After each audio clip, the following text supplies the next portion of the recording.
Hey everyone, on today's episode we're going to be making Strangozzi alla Spoletina. This is a dish that I learned to make while in Italy on a study abroad program, and I really like it, so I hope you enjoy it. Okay, so we're first going to start with the sauce, and all you're going to do to start it is put in a bunch of olive oil, and this is actually pretty important, and then you put in some chili flakes and garlic. And you just saute them on low heat until all the garlic is browned and it's very fragrant. And then you're gonna put in the stems of parsley and then let those fry for a second, and then you're gonna put in a can of crushed tomatoes, or no, a can of whole tomatoes, and you're gonna crush them yourselves.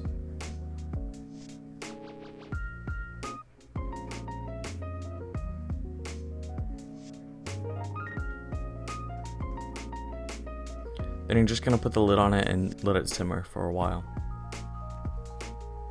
So this is the pasta that I'm gonna make for it. It's the Strangozzi. Some people make their pasta differently. This is just how I like to do it. Some people add milk because it makes it easier to roll out and knead. But I'm just gonna do eggs with flour. This is what I normally do for fresh pasta, so I just have 2 eggs here and 200 grams of flour. Half semolina and half all-purpose flour. So it's 100 grams of semolina and 100 grams of all-purpose. In Italy, they have a type of flour that's like this. It's pretty much semolina that's a little bit finer, so it does the same thing. The semolina is there because it adds more flavor than the all-purpose does, and gives it a little bit nuttier of a texture.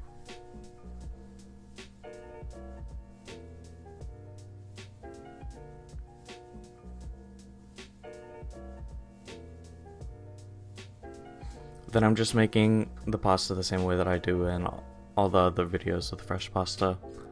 I'm just gonna knead it in and incorporate all of the egg into the flour until it's nice and combined. And I'm gonna start kneading it until it's a nice smooth ball.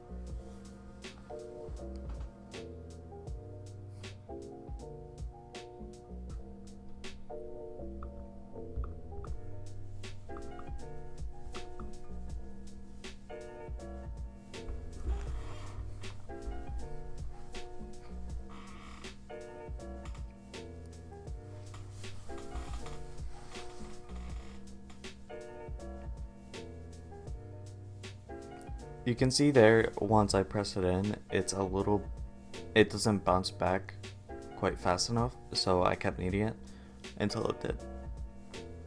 So once the pasta's done, or once the dough's done, you just let it rest for a bit before you roll it out.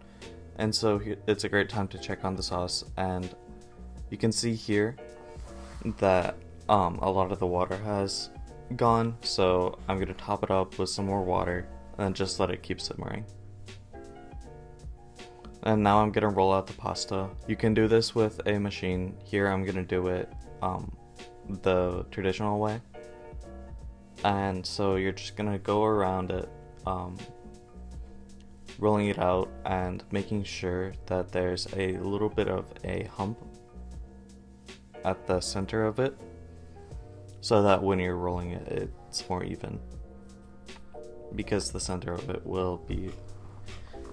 gets rolled out a little bit faster. So then you're gonna wrap it around your rolling pin, and then you're gonna do what you just saw me do there.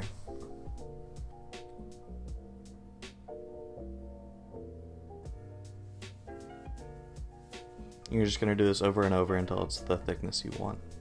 This takes some practice to do, and so it's okay if you can't do it the first time.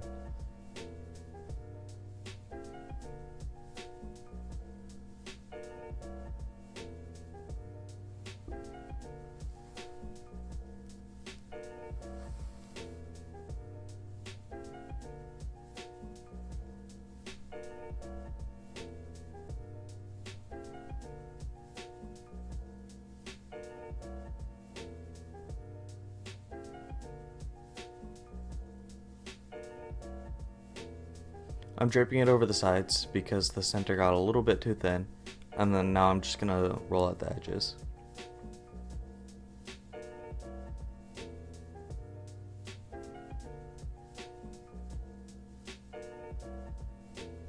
You can see it getting thinner and thinner, and then eventually it's going to be the thickness you want, and it's really up to you. For Strangozzi, I normally do a little bit thicker than I would for anything else, just because you want it, because when you cut it, you want it to be a uniform shape.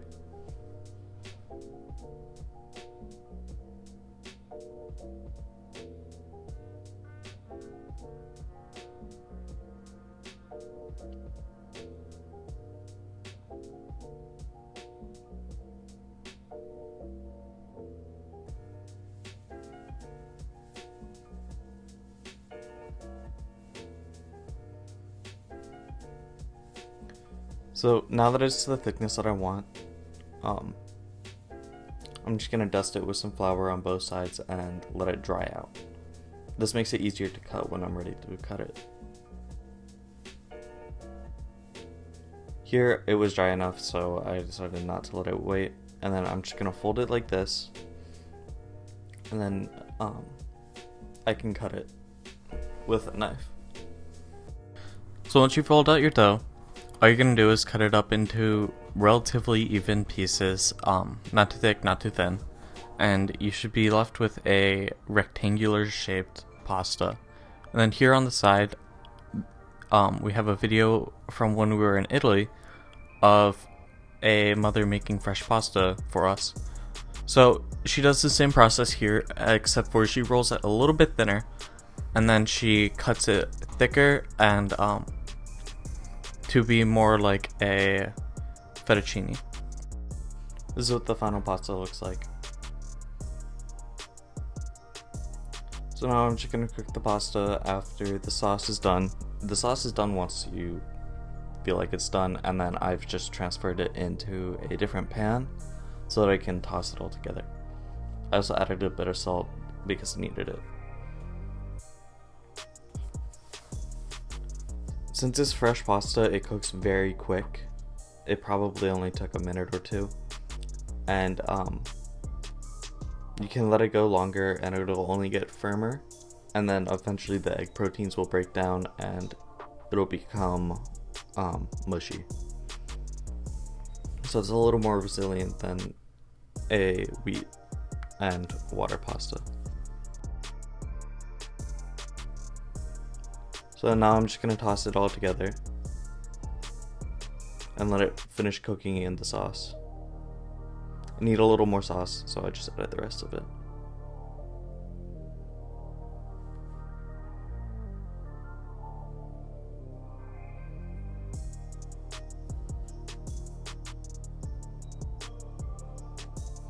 I'm adding some pasta water so that it will finish cooking without burning the sauce.